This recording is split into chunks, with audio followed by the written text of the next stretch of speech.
पहले तो सभी साथियों का बैठ जाओ भैया, बैठ जाओ।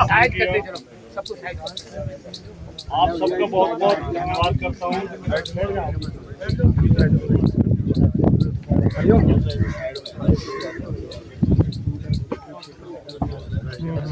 आभार व्यक्त करता हूँ कि आप लोग इतनी संख्या में यहाँ पे इकट्ठे हैं। आप लोगों ने हमारा स्वागत किया और हमारी बात सुन रहे हैं। पुरानी कहावत है कि विनाश काले विपरीत बुद्धि। जब किसी के दिन खराब आते हैं तो उल्टे सीधे निर्णय लेता है व्यक्ति।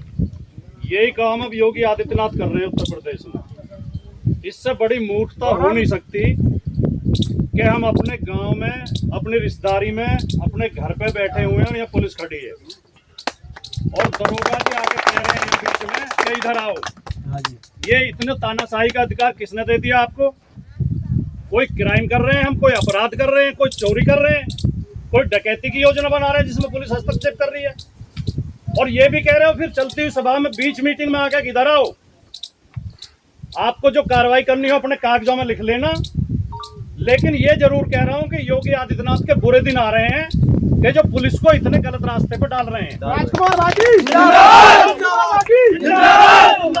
पुलिस ये भर्ती होती है, पुलिस को सैलरी दी जाती है हमारे टैक्स से, हमारे पैसे से, हमारी सुरक्षा के लिए, अपराधियों को पकड़ने के लिए, अपराध रोकने के लिए, बदमाशी रोकने के लिए। पुलिस को तनख्वाह इस बात की नहीं दी जाती है किसी घर में मेहमान आए हुए हैं तो वहां जाके तुम बदतमीजी करोगे और वहां रोकोगे जाके। लेकिन योगी आदित्यनाथ लगातार पुलिस का दुरुपयोग कर रहे हैं। लोगों को हाथ पकड़ पकड़ कर गोली मारी जा रही है, किसी के सीने में गोली मारी जाती है, किसी के सिर में मारी जाती है, किसी के पैर में मारी जाती है। ये सोच रहे हैं कि तुम सदा कुर्सी पे बैठे रहोगे। इन्हें ये पता नहीं है कि जिस दिन तुम कुर्सी से उतरोगे तुम्हारी क्या हालत होगी। ये वही योगी जी हैं 151 के मुकदमे में संसद में खड़े होकर रोए थे आंसुओं से, मुझे पुलिस मार देगी, मेरी जान बचाओ। राजकुमार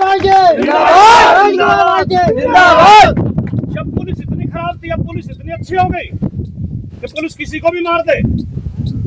अरे पुलिस तो सरकार की है, पुलिस किसी पार्टी की नहीं होती है। पार्टी आती जाती रहती है, सरकारें बदलती रहती है, पुलिस वही रहेगी, लेकिन पुलिस को बिगाड़ने की काम योगी जी करते हैं।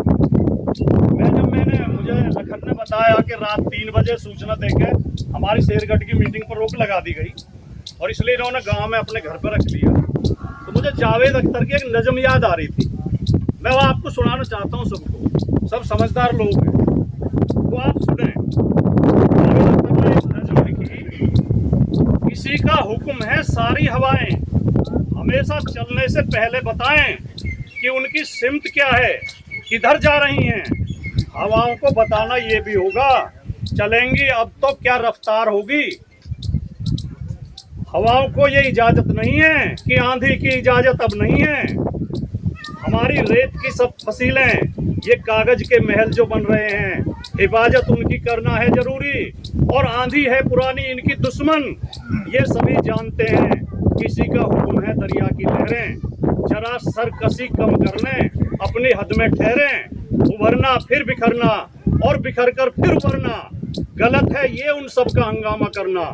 ये सब है सिर्फ वहशत की अलामत, बगावत की अलामत। बगावत तो अब बर्दाश्त नहीं होगी, वे दहशत तो नहीं बर्दाश्त होगी। अगर लहरों को है दरिया में रहना तो उनको होगा अब चुपचाप बहना। जिंदाबाद। इस गुलिस्तान में बस एक रंग के ही फूल होंगे, कुछ अफसर होंगे जो ये तय करेंगे गुलिस्तान किस तरह बनना है कल का। और मैं आखिरी शब्द बोल देता हूं, किसी को कोई ये कैसे बताए, हवाएं और लहरें जब किसी का हुक्म सुनती हैं, हवाएं और लहरें कब किसी का हुक्म सुनती हैं? हवा और लहर किसी का हुक्म सुनती हैं? किसी को कोई ये कैसे बताए, हवाएं और लहरें कब किसी का हुक्म सुनती हैं? हवाएं हाकिमों की मुट्ठियों में, हथकड़ी में, कैद खानों में नहीं रुकती। ये लहरें रोकी जाती हैं तो दरिया कितना भी हो पुरसुकून बेताब होता है, और इस बेताबी का अगला कदम सैलाब होता है। राजकुमार भाटी जी, राजकुमार भाटी जी, समाजवादी पार्टी, समाजवादी पार्टी, अखिलेश यादव, अखिलेश यादव। ये जो इन हवाओं को दरिया की लहरों को रोकने की कोशिश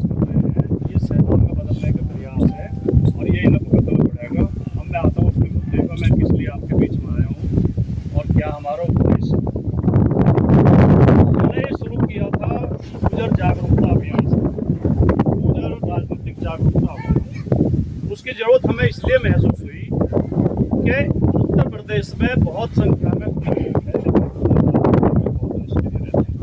उनके अंदर राजनीतिक जागरूकता नहीं है। और किसी भी लोकतंत्र को मजबूत करने के लिए, किसी भी देश में लोकतंत्र की मजबूती के लिए जरूरी है कि हर नागरिक, हर समाज जागरूक हो। तो हमने सर्वे कराया और ये पाया कि 34 जिलों की 132 विधानसभा सीटों पर गुजर वोट है, लेकिन उनकी उतनी हैसियत नहीं है। तो हमने एक कोशिश की कि जगह जगह जाके चौपाल लगा के उन्हें जागरूक किया जाए।